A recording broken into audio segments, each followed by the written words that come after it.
Hey folks, Kilt-Man here. How you all doing? Yes, I've got a silly hat on. Reason being, it's pissing down outside and I've just come back from the pub after drinking copious amounts of whiskey and Budweiser. What a great combination. A startlingly good combination.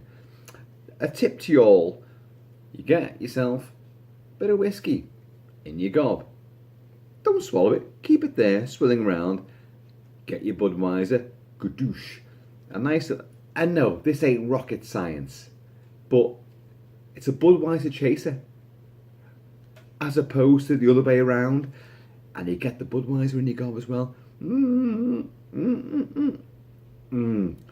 Down it goes. Oh, happy days. Happy days. Yeah, it's pissing down outside. Very, very wet. Which kind of like puts me in the mood for what we're going to talk about tonight.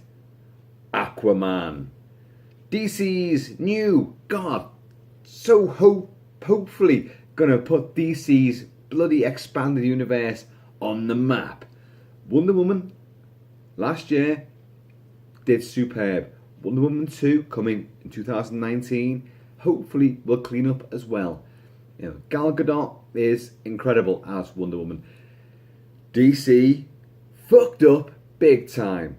They tried to compete with Marvel and stampeded, after like Man of Steel, Henry Cavill, Superman, Man of Steel. I liked it. I liked it. Apart from the extended ridiculous conclusion where he just destroys Metropolis and obviously buildings are toppling and people are being killed in their gazillions, and then of course they use that after many vocal complaints online and whatever, that, my God, you've gone stupid there. That Zack Snyder then with Batman vs Superman had to address the fact that, oh shit, yeah, we kind of went a bit OTT there, didn't we? We must have killed tens of thousands there, and it's just ridiculous. But we're going to have to address that now, and maybe that's why Batman does not like Superman. Yeah, and Batman vs Superman was a pile of shit. It was one of the worst films that I've ever seen, with that kind of budget attached to it, that kind of star power, and that kind of conceptual clout. It was too much, too soon. They killed Supes.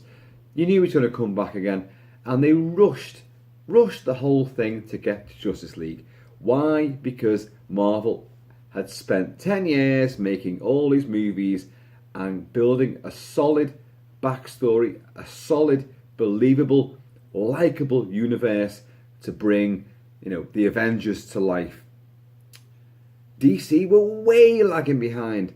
And yet, why were they that arsed? They could easily have just taken their time and introduced all these characters and then brought them into Justice League. But no, they didn't. They rushed it. So they botched the job. Now, Justice League is shit, but it had a couple of breakouts in it. Well, obviously, Gal Gadot coming back again. We already know she's great. We already know that she owns Wonder Woman now. So, she was great. But, Jason Momoa. My man, Mamoa. Yes. Hawaiian. Fucking tattooed. Fucking long hair. Big beard. Brawny.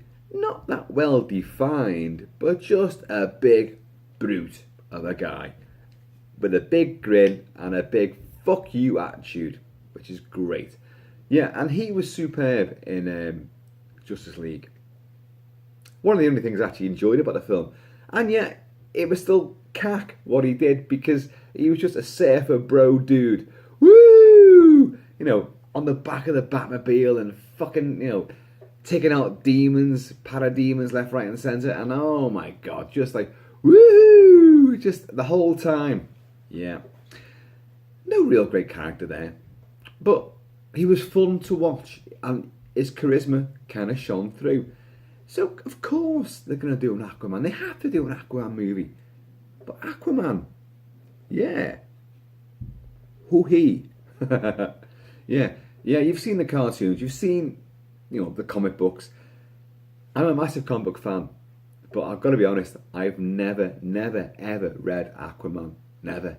The Submariner, Prince Namor, I've always liked him. But Aquaman? Yeah. Fish boy? It's Fish Man, naturally. Yeah, I don't know his backstory. And that's a good thing. That's actually a good thing, because this film is going to bring this guy to the fore and tell you he's apparently he's half human, half fish. So that's amphibian, sort of. He's the heir to the kingdom of Atlantis. Woo, yeah. So we're going to get, and we all hate these things, these origin stories. But in this particular case, an origin story is going to come in very handy, because I'm willing to bet you. I don't even know why you're here, to be honest. So if I were you, I would just walk away now. But we don't know Aquaman's backstory. We don't know who he is, how he came to be. None of us know this. So in this particular case, it's probably a good thing to give us a big, full-blooded origin story. And also to give us, a big adventure. And this, if you look at the trailers, you look at all the trailers and the final trailer and the Chinese trailer, this is a globe-trotting sort of movie. It's a kind of Raiders of the Lost Ark style thing. We know this guy's a fucking hero. We know he's got powers. We know he can do this. He can command the fish, talk to the sharks, ride fucking bareback on a great white shark. He can lift submarines out the water. He can do all fucking sorts. But the great thing is, he doesn't know his own destiny. And is it Mira, played by Amber Heard, with gorgeous, crimson red hair? She's meant to be his love, his destined bride. I don't know. But she knows his destiny, and he's got to go and journey around the world to find all these bits and bobs to make his destiny come true and make him, more than a hero. What is it? What's better than a king? A hero, or something like that. But so you're going to get all this, and I think it's viable and relevant to this particular story, and I think we need it. So, in many ways, I'm looking forward to this. DC massively needs that shot in the arm. It does. Jesus Christ. If you're hedging your bets on Wonder Woman, the first one was a real great, enjoyable film because it deviated from the path that DC had set. Dark, brooding, gloomy, downtrodden, and too serious, too fucking serious. Wonder Woman had a sense of fun, a sense of humour to it. It had colour, it had personality. It just was an enjoyable blast.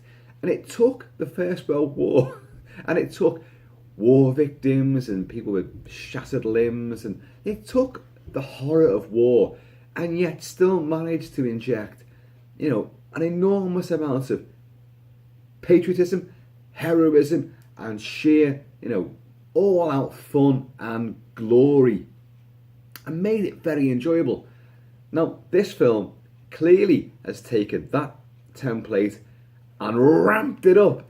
Going by the trailers, it's ramped it up massively because this one's going for broke to be fun. Way colourful. I mean, fucking hell, they dive underwater and it's undersea Naboo. This is like Gungan fucking territory. It's Avatar. It's massively, hugely, energetically buoyant and fun and effervescent with colour and kaleidoscopic glory. Well, get this fucking hat off because that hat's doing my head in. There we go. I'll get my Surfer Bro fucking locks out. Oh, yeah. One day I'll have hair as long as Mamoa. And Mamoa, yeah. Now, again, Khal Drogo in Game of Thrones. Yes, awesome. Really lackluster finale to his character. But hey, he still made an impression. The fact that we know him from that when he didn't do much in the show speaks volumes, really. Movie-wise, he's been really badly let down by screenplays. God, this guy was built, made, forged to play Conan the Barbarian. Conan. I adore Conan the Barbarian. Arnie was awesome as Conan, but Conan the Barbarian and Conan the Destroyer were not Robert E. Howard's Conan stories. I've got all the books, I've read everything, I've got all the Marvel comics, I've got all the fucking, every version of Conan you can imagine. I've got them all. I buy them every fucking month. And Arnie is not Conan. He looked great, he was great, but it's not Conan. Mamoa is Conan. He is the epitome. He looks the part. He's got that savage, barbarian, brutish look about him. Sadly, the fucking film he was given to play Conan, which should have been awesome, was a pile of shite. He was let down. He did not let us down. The film, the producers, the director, the screenwriters let him down. Bring him back and give him another shot, because that guy can do it. But sadly, the thing about Mamoa is that it wasn't just Conan. Pretty much every film he's been in, he's been good. You've liked him. He's an enjoyable person on screen. He's got charisma. Even when playing a bad guy in Stallone's Bullet to the Head, which I liked. It's a poor film, but I still liked it. And he's the villain, and he's got to go against Stallone with a big axe fight. Let me get an axe out. In fact, let me get... They don't use that kind of axe. They're fighting with that kind of axe. And they're chopping him and Stallone, and it's... wow, it's nasty. But he's still let down. He's a sadly underwritten villain.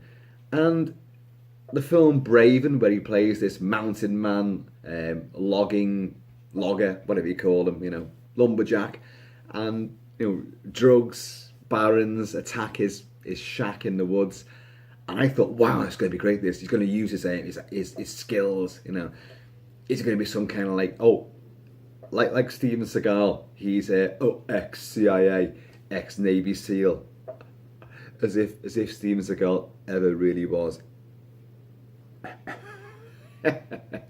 Steven Seagal, I eat pork pies by the fucking ton, and I do all this kind of shit because I can't move my fucking legs, my big fat belly. Fuck you, Steven Seagal. Sorry, I said it. But Mamoa, yeah, in Braven, I had such high hopes of that, and it was shit. Gotta be honest, it was shit. So, by God, this guy needs a break. We all love him, and yet we've got no real reason to love him because nothing he's ever been in. He's never delivered anything great. As I say, not his fault. It's the screenwriter's fault. They've not given him the material to use to his advantage. So please, with Aquaman. Thing is, you shouldn't really knock this because, look at Thor, look at Captain America. In the Marvel stable, those two guys were the ones with the least cinematic. They look ridiculous. The costumes are fucking stupid. So it was going to be, and I've got Mjolnir around my neck right now, but it was going to be a tall order to get those right. And my God, but they did. They did, and they've made absolute superb standout characters of both Captain America and Thor. Obviously, the two Chris's, Chris Evans, Chris Hemsworth, are, obviously, they're the guys who made it real. So please, Mamoa, I'm trusting you. I really am. And you've got a great supporting cast. You've got Dolph Lundgren is in here as well. Wow. this year he's in Creed 2. He is Ivan Drago again, you know. And he's in this. Wow, fucking Dolph Lundgren, get in there. Willem Dafoe. I don't know the character he plays, but in the trailer he's training the young Mamoa to be this Atlantean super warrior, and you know it looks very much like Wonder Woman. You know, you're on the beaches of this gorgeous, you know, Caribbean fucking island, crystal blue waters, and they're doing battling and dueling in the surf, you know, and it's pure Wonder Woman. Big white cliffs and all this sort of stuff like in the background. But so you got a good cast, you got a great cast there, and you know this could go places. It's been premiered in the UK this week. As I'm recording this now, it was premiered on the Monday, several days before I'm recording this, and a lot of because only a few reviews have come out, and they're all like you know they're not fans, they're not the crowd, they're critics. And it's all been like, yeah, it's all been like good stuff.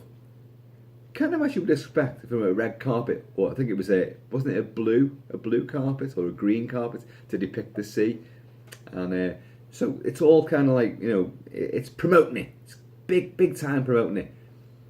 They all say it's a fun blast. It's gonna be escapist, you know, heaven, nirvana, undersea nirvana.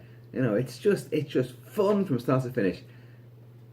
Because, you know, and it does come across that way. It comes across from the trailers as being very sort of high-spirited and, you know, light-hearted. The villainy in it, I don't really know. I don't know who the villains are. You've got the guy with the big helmet on and the big red eyes, Mantis or whatever it is, firing laser beams out of these things. And so you've got that Jason Bourne style running across the rooftops of some sort of Moroccan sort of idyllic town with these tiled roofs, and the guys running through the buildings, and it's pure Bourne. You know, it reminded me purely of that. But you've got Mamoa, you know, being Mamoa, kicking ass, and you know, but with a wisecracking smile and just a great devilish cavalier sense of humour. He's a surfer bro, but he's also a powerful fucking Atlantean god.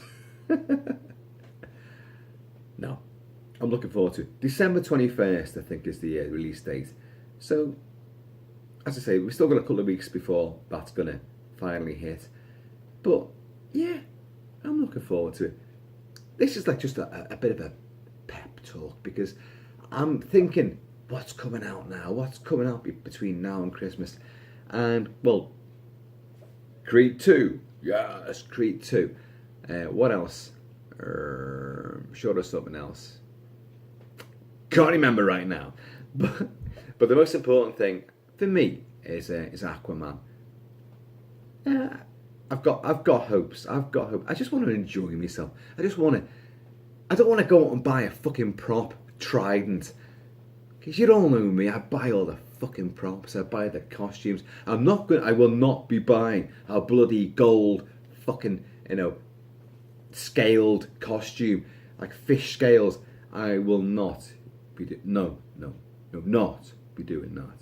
No matter how good he is in the role, I will not be buying that. The tridents. I love my pointy edge weapons. Oi does. Oi likes my weapons. Oi does. So maybe some kind of fish slice. So I don't know. Rupert Gregson. Hang on, let's get this right. Oh, the whiskey and the Budweiser suddenly crept back in there. Rupert Gregson Williams is doing the soundtrack to this movie, and he did the soundtrack to Wonder Woman, and I loved it.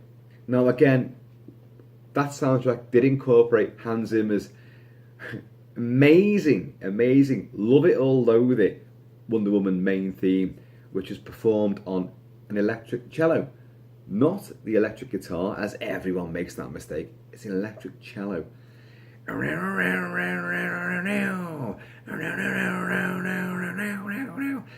Fucking awesome. I am in the camp that loves it. And that played a huge part in the Wonder Woman soundtrack, obviously. And Rupert Gregson-Williams incorporated it in and did his own version of Hans Zimmer's score. So, he's doing Aquaman. Now, come on.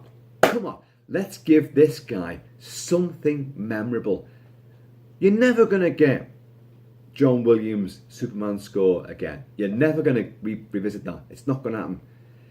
Hans Zimmer, of course, did the Dark Knight. You know, Batman Begins, Dark Knight Rises. And he gave some great scores there.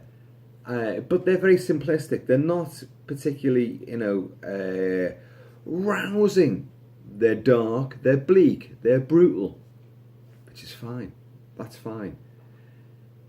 Let's hope that Aquaman, because it seems to be an upbeat, kind of effervescent, buoyant movie, full of fun and energetic, sort of daring do, and a cheeky, twinkle in the eye and a wink at the audience. It seems to be that kind of film, does it not? So you want a score that's going to capture that sense of fun. So I'm going to go back to the likes of, Raiders of the Lost Ark, maybe. So you're not going to get John Williams' Superman March, the big fanfare. You will not get that, because you can't repeat that. It's never going to happen again. Never.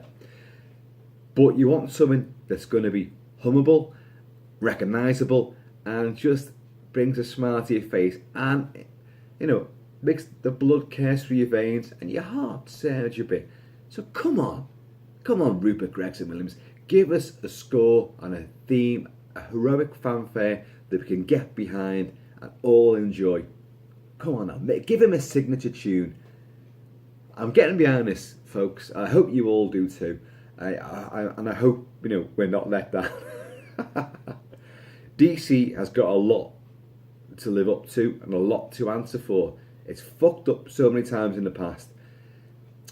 They seem to hopefully have realised that with Wonder Woman, we can have a sense of humour, we can have a good storyline and tell a good story with a great character, and just sit back and enjoy ourselves.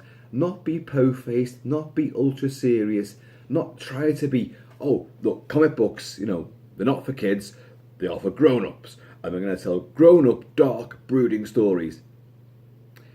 You could have your brooding superhero, but it doesn't have to be a fucking dark, depressing fucking story. It can be enjoyable, escapist fun as well, and have real relevant issues in there at the same time, and still be a roller coaster ride. This is what these films should be. Come on now. And let's be honest, you've seen the trailer for Aquaman. It looks like a big ball of watery fun, a big splashdown of just, daring do, heroic stupidity. So guys, Aquaman. Let's do it. Let's get our gills flicking away. Let's do our Man from Atlantis swim. Remember him? Man from Atlantis? Patrick Duffy? That fucking weird swim he did. Anyway, apparently salt water is really good for the hair. So I'm gonna dunk my head in the River Mersey, and my hair will be down here and full of barnacles and fucking diesel and probably a shopping trolley as well, anchored in the bottom of my hair. So, gonna see you all very soon. Be safe, be real, just be heroic. Be yourselves. Anyway, until next time, I'm gonna see y'all